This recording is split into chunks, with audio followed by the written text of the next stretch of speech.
Bonjour tout le monde, j'espère que vous allez bien. Mon nom est Siroujan Kanishiningam.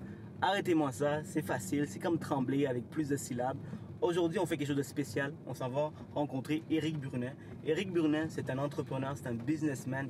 Il a plus d'une vingtaine d'années d'expérience. Son père, c'est l'un des cofondateurs de Multiprêt. Il a fait plusieurs dizaines de millions en dollars de transactions. Vous allez voir, vous allez apprendre beaucoup sur lui, des astuces, des trucs pour comment réussir en tant qu'entrepreneur. Donc, prenez un papier puis un crayon. Vous allez apprendre beaucoup. Je vous garantis que vous allez aimer ça. Let's go.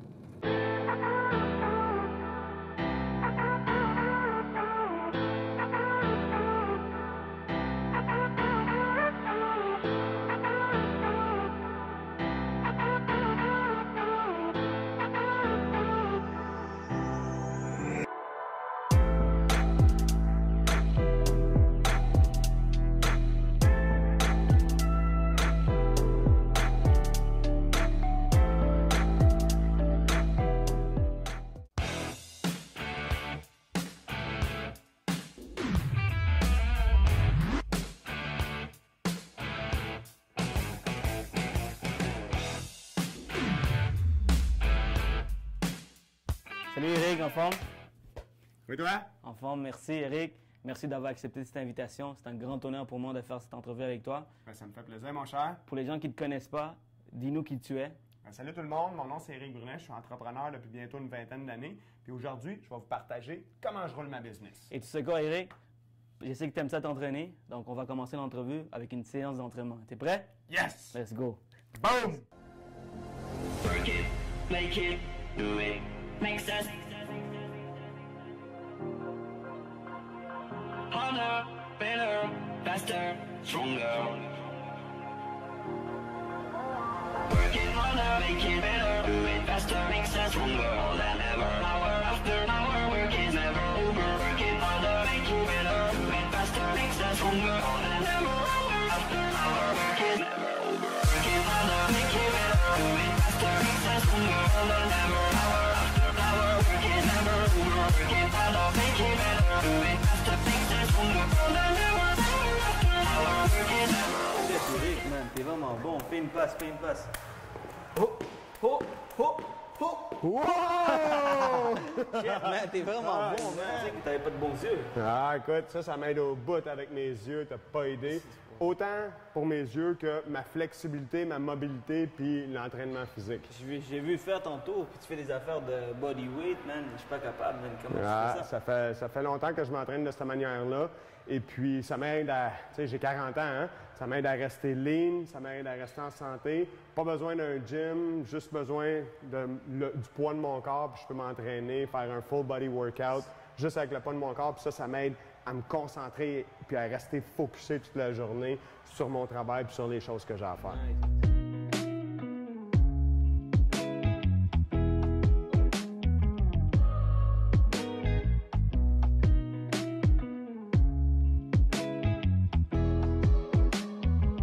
Bon, on est enfin là, au Presse Café, pour cette belle entrevue qu'on va avoir avec Éric Brunet, le Éric Brunet.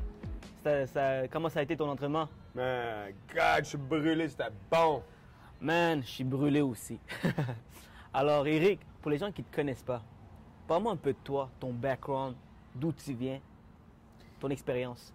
Ben écoute, moi, première des choses que j'aime partager aux gens, aussitôt que je les rencontre, puis je vais t'expliquer pourquoi plus tard, c'est la première chose que je dis.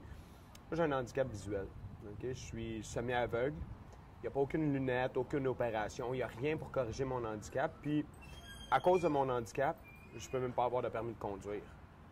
Fait que je suis tout le temps obligé de demander à mon adjoint de venir me chercher pour aller au bureau, de venir me porter le soir à la maison. Fait que je dois vivre avec ça. Et puis, j'ai appris à m'adapter. Hein? Je me suis pas laissé abattre par les obstacles. Oui, c'est un obstacle, mais j'ai décidé d'avancer dans la vie. Ensuite de ça, quoi d'autre que je pourrais te dire? Ben, je suis père de famille, j'ai 2 enfants, j'ai 40 ans. J'aime m'entraîner, ça fait 22 ans que je m'entraîne tous les jours. Le matin, je me lève, je m'entraîne, ça fait partie de ma routine. Puis honnêtement, c'est ça qui me donne l'énergie pour continuer le reste de la journée. Une autre chose que je pourrais te dire à propos de moi, ben, j'ai vécu au Vietnam pendant 8 ans de temps. Et puis, j'ai appris à parler vietnamien. Et puis, comme tu as vu dans mon workout, j'aime jouer au hockey. J'ai commencé à jouer au hockey au secondaire puis j'ai jamais arrêté. Fait que c'est drôle, mais ça fait partie de moi. Tantôt, tu parlais du Vietnam, Eric. Donc, je sais que tu parles couramment vietnamien. Dis-moi donc une phrase en vietnamien. Xin chào buổi sáng, ça veut dire bon matin. Puis là, réponds-moi pas que on est l'après-midi parce qu'au Vietnam, c'est le matin. Xin chào, bố chén. Ça ressemble à peu près à ça. Right, good, good. Eric, je sais que tu es un entrepreneur, tu es un businessman. Donc, je sais aussi que tu es dans l'immobilier. Parle-moi un peu de ta carrière. Qu'est-ce que tu fais exactement? Ben moi, je suis courtier hypothécaire spécialisé dans le prêt hypothécaire alternatif. Fait que ça, c'est tous les gens qui ne qualifient pas dans les banques traditionnelles pour quoi que ce soit la raison, soit parce qu'ils n'ont pas un bon crédit ou ils ont eu des difficultés financières. Il y a aussi beaucoup d'investisseurs avec qui on travaille. Les investisseurs, souvent, ont des projets outside of the box, comme on dit, que les banques traditionnelles ne veulent pas financer. Pas parce que c'est pas des bons projets, mais tout simplement parce que les règles bancaires sont tellement strictes. Fait qu'on a beaucoup de gens qui font des flips immobiliers. On a des contracteurs qui veulent bâtir des maisons, des projets de condos. Les enveloppes hypothécaires ont tous été... il n'y en a plus. Les banques, c'est bien rare qu'ils vont donner du financement pour ces types de projets-là. Fait que ça fait partie de notre clientèle. On travaille beaucoup avec les entrepreneurs, les gens d'affaires qui ont des projets dans l'immobilier. OK. Donc, j'imagine que tu n'es pas tombé dans le monde de l'immobilier du jour au lendemain. Tu as commencé quelque part. Alors, parle-moi un peu de quand est-ce que tu as commencé, où est-ce que ton intérêt a débuté pour l'immobilier? Bien, moi, mon premier choix de carrière, c'était en mécanique de bâtiment. Dans mon début vingtaine, je suis allé étudier en mécanique de bâtiment. Fait que tout ce qui est électricité, plomberie, ventilation, climatisation, chauffage, menuiserie, je suis allé étudier là-dedans. J'ai fait quelques années dans le domaine et puis, pendant que je travaillais dans ce domaine-là, quand il n'y avait rien qui brisait, j'avais rien à faire. Fait que je lisais des livres. Et puis, j'ai lu 2 livres qui m'ont vraiment marqué. Premier livre, Père riche, Père pauvre de Robert Kiyosaki, Rich Dad, Poor Dad. Et puis, dans ce livre-là, qu'est-ce qu'il disait? C'est que si on voulait faire plus d'argent, il fallait être bon en vente. Fait que, moi, quand j'ai lu ça, extrême comme que je suis, j'ai lâché ma job et je suis allé faire du porte-à-porte pendant 2 ans de temps pour justement apprendre à bien communiquer avec les gens, pour apprendre à la vente, en fin de compte, à influencer les gens. Et puis, je parlais pas anglais dans ma début vingtaine. Je parlais pas anglais. Et puis, j'ai lu un 2e livre, Pouvoir illimité, de Anthony Robbins, Unlimited Power. Et puis, quand j'ai lu ce livre-là, j'ai vraiment capoté. Fait que là, qu'est-ce que j'ai fait? C'est que 1 an plus tard, il y avait une conférence à Londres de Tony Robbins. J'ai acheté les billets pour la conférence. J'ai acheté mes billets d'avion. Puis là, il fallait que j'apprenne à parler anglais. Fait que, qu'est-ce que j'ai fait? C'est qu'il fallait que j'apprenne à parler anglais et aussi, il fallait que j'apprenne la vente. Fait que je suis déménagé en Angleterre pendant 1 an de temps pour apprendre à parler anglais, pour apprendre la vente. Je suis allé faire du porte-à-porte en Angleterre. Et puis, au bout d'1 an, je suis allé assister à la conférence de Tony Robbins et c'était incroyable. Incroyable, incroyable. Ça a changé ma vie, ces événements-là. Et puis, ensuite de ça, quand je suis revenu, mon père, qui est un des fondateurs de chez Multiprêt, m'a proposé de venir travailler dans son équipe. Alors, il y avait déjà un bon volume d'hypothèques, environ 50 millions. Puis, tu sais, si on compte qu'une transaction dans le temps, c'est à peu près 125 000, 50 millions, ça fait beaucoup de transactions. Fait que dans ma première année, j'ai appris l'hypothèque. Fait que c'est le même dans mes débuts. Puis ensuite de ça, j'ai parti à mon compte après 1 an comme adjoint avec mon père et mon frère Mathieu. Là, je suis parti à mon compte dans le prêt hypothécaire alternatif, là, dans les débuts 2005-2006, dans ces alentours-là. Donc, vous êtes beaucoup dans la famille à faire des hypothèques, là? Écoute, il y a mon père qui est un des fondateurs de chez Multiprêt, mon frère Mathieu qui est...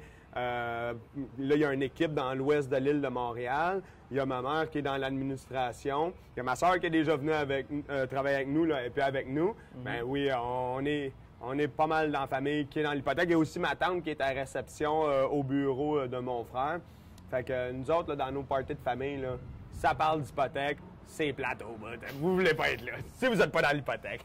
Donc, tu sais, tu as une équipe avec toi, tu es courtier hypothécaire. Alors, parle-moi un peu de ta business, comment tu te développes, ta stratégie de marketing. Parle-moi un peu de ça. On est 4 au bureau, à temps plein, à prendre les demandes. À tous les jours, on screen les dossiers. Des fois, on peut avoir 10, 15, parfois 20 demandes qui rentrent à chaque jour. Fait que c'est beaucoup de travail. On est 10 sur la route, en porte-à-porte. Fait que j'ai une équipe de gens en porte-à-porte pour aller solliciter les gens qui ont besoin de nos services. Je mets beaucoup de web, dans le web, là, des demandes Internet, on en reçoit beaucoup. J'ai aussi ma chaîne YouTube que j'ai entre 3 à 4 000 vues par mois sur ma chaîne YouTube. C'est un petit peu de même que je développe ma business, que je roule la business. Fait que c'est mes stratégies marketing. On fait beaucoup de email marketing aussi avec nos partenaires d'affaires. On a au-dessus de 400 courtiers, autant chez Multiprêt que dans d'autres bannières hypothécaires, que quand ils ont des dossiers qui ne qualifient pas dans les banques traditionnelles, vont nous les envoyer directement.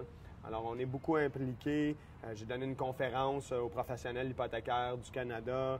Je m'en vais donner une conférence au mois d'octobre prochain sur le colloque sur la fraude. Fait que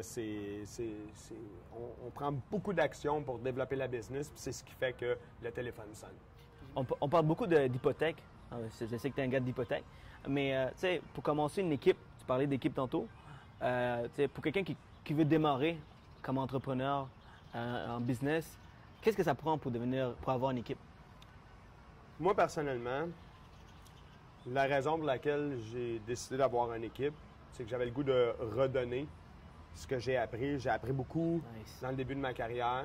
Et puis, pour moi, de rendre à un niveau pour continuer à grandir, pas seulement en affaires, mais en tant que personne, de contribuer, de redonner ce que j'ai appris. Puis honnêtement, aujourd'hui, c'est ça qui me fait triper. Nice. L'union fait la force. Tu sais, quand on est jeune, Éric, on ne dit pas on veut devenir courtier hypothécaire. Sûrement que tu voulais devenir un pompier, un policier. Alors toi, c'était quoi exactement quand tu étais? Quand j'étais petit, mon rêve était de devenir avocat. J'ai vu un film, Les Hommes d'honneur avec Tom Cruise. Quand j'ai vu ce film-là, j'ai capoté. Pour moi, c'était clair que je voulais devenir avocat. Mais les choses, la vie a fait son chemin. Puis aujourd'hui, je suis courtier hypothécaire, mais sais-tu quoi? Ça m'arrive très souvent dans mon quotidien d'avoir à négocier avec les avocats. Fait que je suis peut-être pas devenu avocat, mais aujourd'hui, je négocie avec eux autres. Tu préfères être l'avocat ou le courtier hypothécaire qui négocie avec l'avocat? Le courtier hypothécaire. Si je te connaissais depuis le secondaire, est-ce que j'aurais parié sur toi que tu aurais eu autant de succès aujourd'hui en business? Écoute, Ciro, pour le vrai, je l'ai pas eu facile au secondaire. Mais il y a eu plein de choses. J'ai eu plein d'obstacles dans ma vie, entre autres mon handicap visuel. Tu sais, pour moi, ça a été très dur à accepter d'être différent des autres. J'ai eu beaucoup de difficultés à l'école. J'ai redoublé des années. J'ai pas eu des bons résultats. J'avais de la misère à parler de mon handicap à mes amis, aux professeurs à l'école. Je voyais pas au tableau, je le disais même pas aux professeurs parce que j'avais peur d'être différent, j'avais peur que les gens me jugent, j'avais peur que les gens rient de moi. Ensuite de ça, vers l'âge de 8 ans, mes parents se sont séparés. Ça m'a marqué beaucoup. Je me souviens encore aujourd'hui, la journée où ils se sont séparés, c'est resté gravé dans ma mémoire. Après la séparation de mes parents, ma mère a décidé de changer d'orientation sexuelle et d'aller vers les femmes. Écoute, je sais pas si tu le sais, là, mais en banlieue, dans les années 90, c'était pas autant accepté qu'aujourd'hui. Ensuite de ça, ma mère a eu un premier cancer. Ça a été très dur pour moi puis ma sœur. Ça a été... Les résultats scolaires, ça allait pas encore là. Ensuite de ça, vers l'âge de 16 ans, ma mère a eu un deuxième cancer. Puis elle en est décédée. Je me rappelle encore aujourd'hui, quand je l'ai vue à l'hôpital, elle était en phase terminale. Fait que, tu sais, pour moi, le secondaire, ça n'a pas été une belle période de ma vie. J'ai décroché l'école, j'avais pas fini mon secondaire. Fait que les gens qui me voyaient au secondaire, je pense pas qu'ils se doutaient qu'aujourd'hui, j'aurais pu avoir au moins juste du bonheur dans ma vie puis avoir du succès dans les choses que j'entreprends. Non. Wow. C'est quoi le mindset que tu as eu après pour arriver jusqu'à aujourd'hui? J'ai commencé à lire beaucoup. J'ai lu beaucoup de livres. Et puis, tantôt, je parlais du livre de Tony Robbins, que ça a changé ma vie. Tu sais, dans la vie, quand on veut faire quelque chose, quand on décide de « OK, je vais m'entraîner, je vais prendre soin de moi, OK, je vais starter une business, je vais entreprendre tel projet », il faut tout le temps se rappeler pourquoi qu'on fait ça. Tu sais, je te donne un exemple.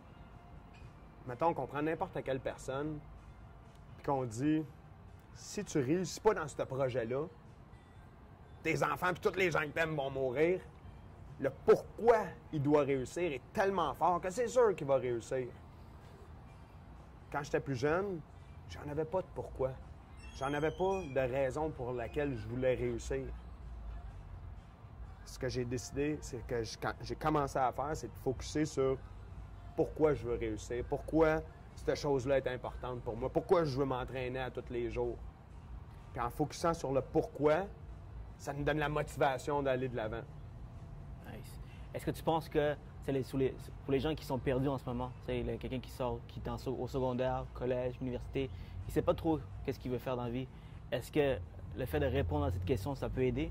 Est-ce que c'est facile de répondre à cette question? De tout le temps savoir ton end goal, la destination, ce que tu t'en vas, c'est ça qui est le plus important. Parce que si tu sais pas où ce que tu t'en vas n'importe où.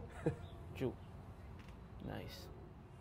Si demain, je veux commencer en business et tu devais donner 5 conseils, quels seraient-ils? Le premier, ça serait la discipline. En business, on n'a pas le choix. Comme travailleur autonome, comme business owner, d'être discipliné, c'est la clé numéro 1 pour avoir du succès. Je te donne un exemple. Quand j'étais au Vietnam, ça aurait été tellement facile de dire « Ah, j'étais à distance.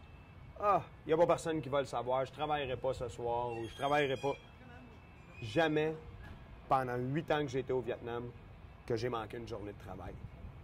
J'ai tout le temps été au poste, répondu à mes courriels, répondu à mes appels.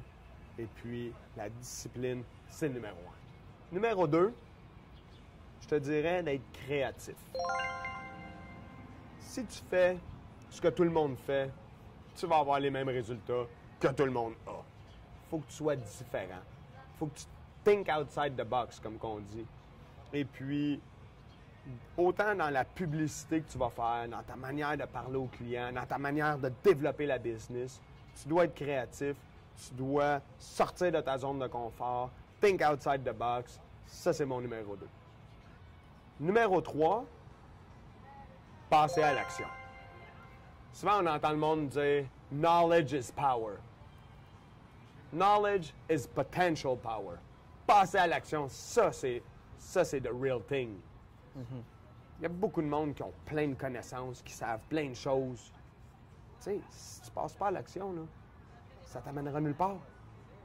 Passer à l'action. Puis souvent, les gens se disent « Ah, je veux que ça soit parfait. » Non, attends pas que ça soit parfait avant de passer à l'action. Pas besoin de connaître tous tes produits, d'être parfait dans ton vidéo ou dans ce... Passer à l'action maintenant, aujourd'hui. C'est drôle, tu parles de vidéo. Moi, ça m'a pris 6 mois avant de faire ce qu'on fait aujourd'hui. Donc, passez à l'action, les amis. Passez à l'action. Même si c'est pas parfait. Même si c'est pas parfait. C'est mieux de faire quelque chose qui est pas parfait que rien faire pantoute. Puis sais-tu quoi? C'est en faisant les choses, en se pratiquant, qu'on va devenir meilleur. Bien sûr. 4e chose que j'aurais à te suggérer, toujours apprendre, toujours grandir. Dans la vie, if you don't grow, you die. Hein? Une pomme qui a fini de mûrir est en train de mourir. Fait que de toujours apprendre. Et puis, il y a une chose que pour moi, c'est quelque chose que je garde en tête. there's no such things as failure. Il n'y a pas d'échec. L'échec n'existe pas.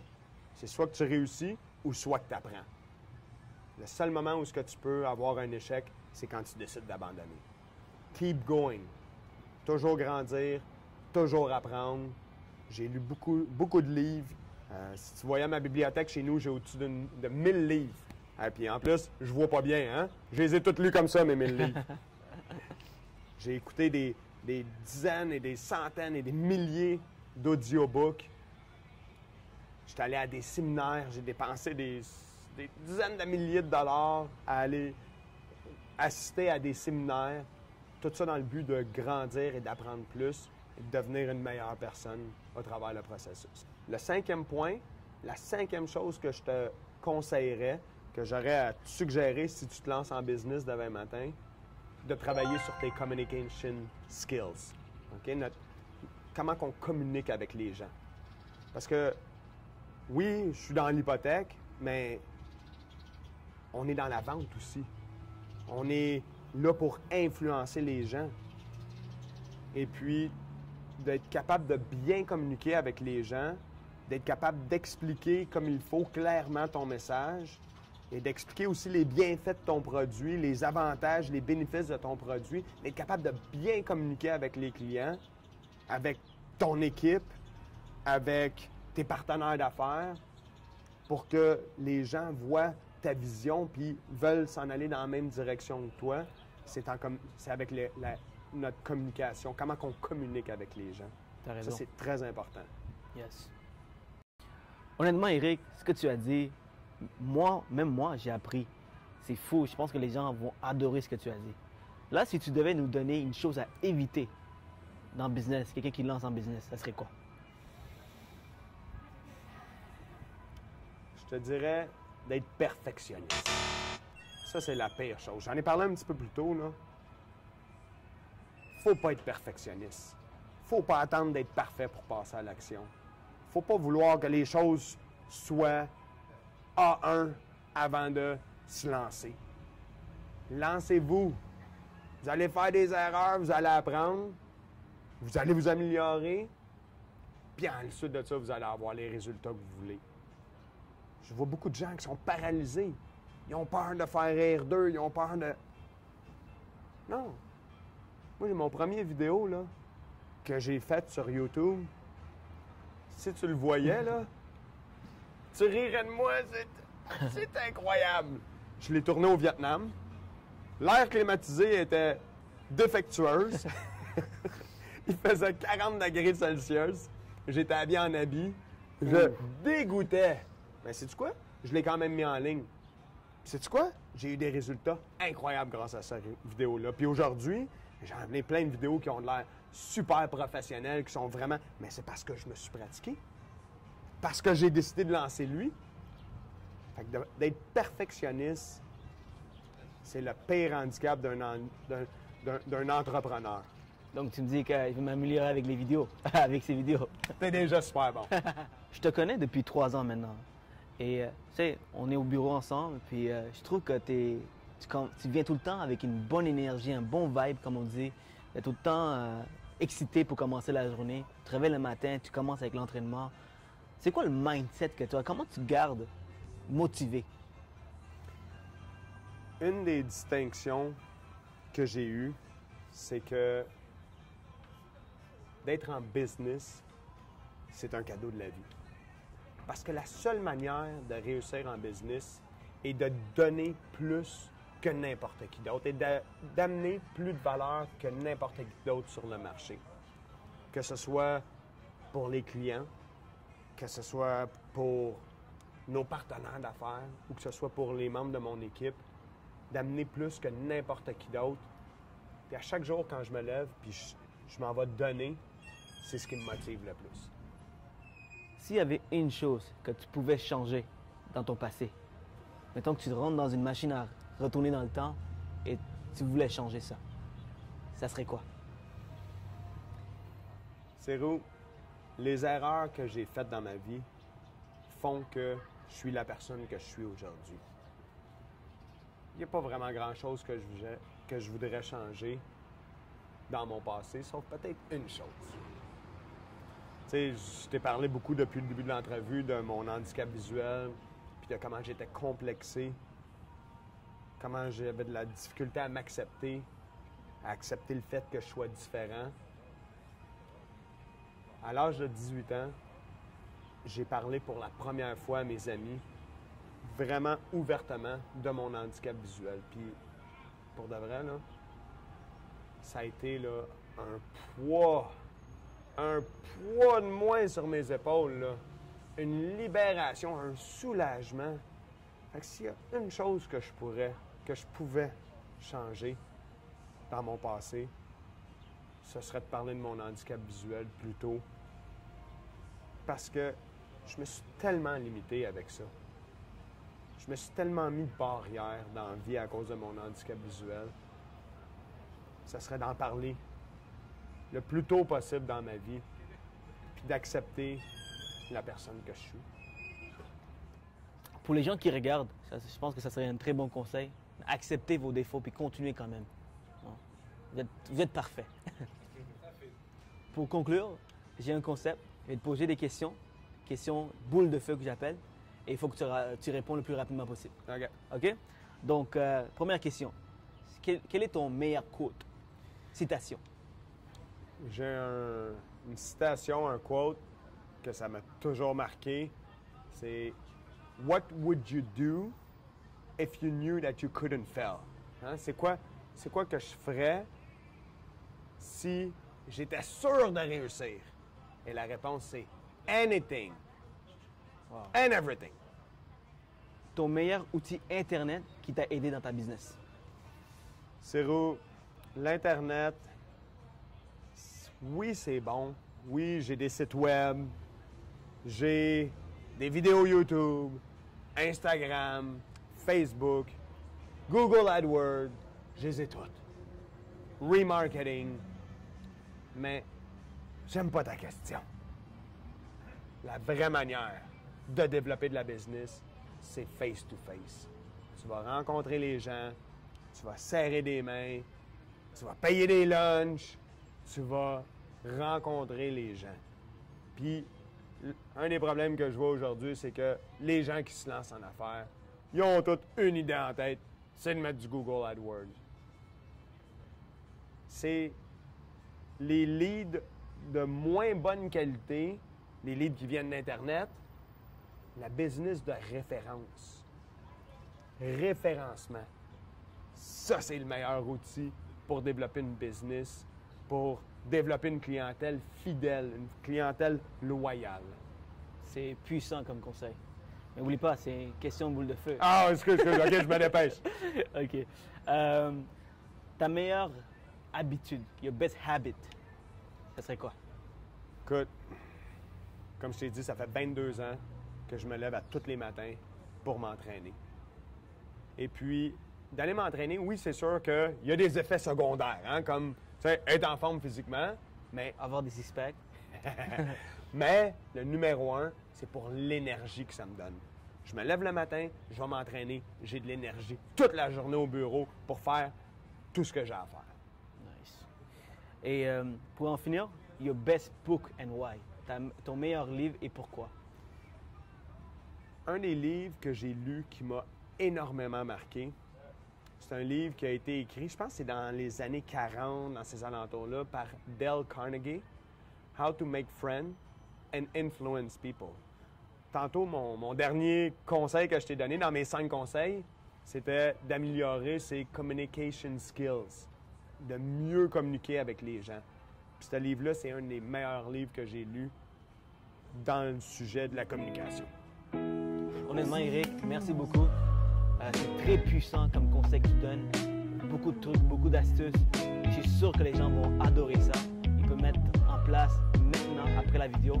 Merci beaucoup. Si vous avez aimé ma vidéo, les amis, partagez, likez, commentez. Ça m'aide beaucoup.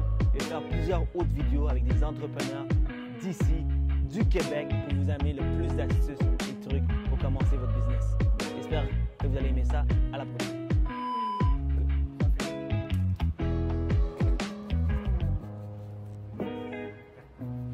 Comment tu peux veux dropper quelque chose à tes pères. Avec toute ton expérience, Man, ça, c'est une petite bonne idée. Je veux que tu le mettes dans la vidéo officielle. Là. Ouais, des bloopers à la fin. ok. Non, je veux pas. Oui, oui, oui. Éric Brunet, c'est un entrepreneur, c'est un businessman. Il y a plus d'une vingtaine d'années de transactions. Plus d'une vingtaine d'années de transactions. Ah! J'ai pas entendu parler. Mais pourquoi tu prends une pause, tu dis oui, toi? Est-ce que c'est normal qu'il fait ça? C'est ça.